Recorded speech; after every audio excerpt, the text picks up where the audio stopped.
যাত্ৰা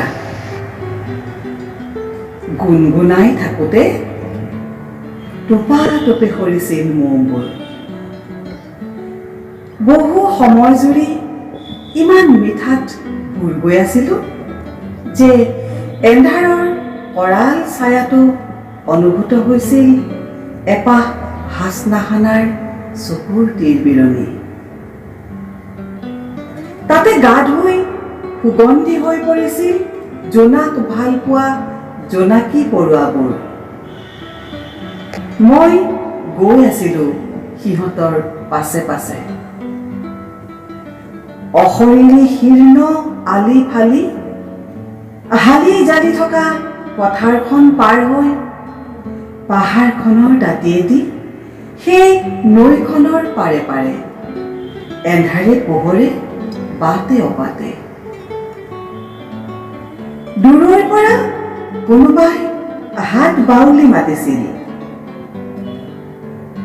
ঘন কুঁৱলীৰ বাবে চিনি পোৱা নাছিলোঁ মই। মুখামুখি হৈছিলোঁ প্ৰত্যাশিত অপ্ৰত্যাশিত অনেক আত্মীয়ৰ সতে। হয়তো অচিনাকি পথিক বুলি মূৰ তুলি চোৱা নাছিল। হয়তো সিহঁতে মোলৈ চাই মিচিকিয়াইছিল। একো মনিব পৰা নাছিলোঁ। মই দৌৰিছিলোঁ মোৰ পৰা বহু দূৰলৈ। দৌৰিছিলোঁ, কেৱল দৌৰিছিলোঁ। ভাগৰত ক্লান্ত লেবেজান হৈ পৰিছিলোঁ। গভীৰ অৱসাদে বুঢ়াই পেলাইছিল সমস্ত সত্তা। উভতি আহিছিলোঁ মই। উভতি আহিছিলোঁ এখোজ দুখোজকৈ।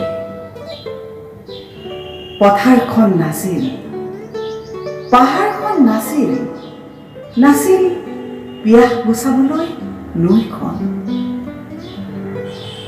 লাহে লাহে কুঁৱলী আঁতৰিছিল। মোৰ পদূলিমুখত উপজিছিল বেলিটো। আঠে বেঠে গানটোৱে মোক আঁকোৱালি লৈছিল। গানটোৱে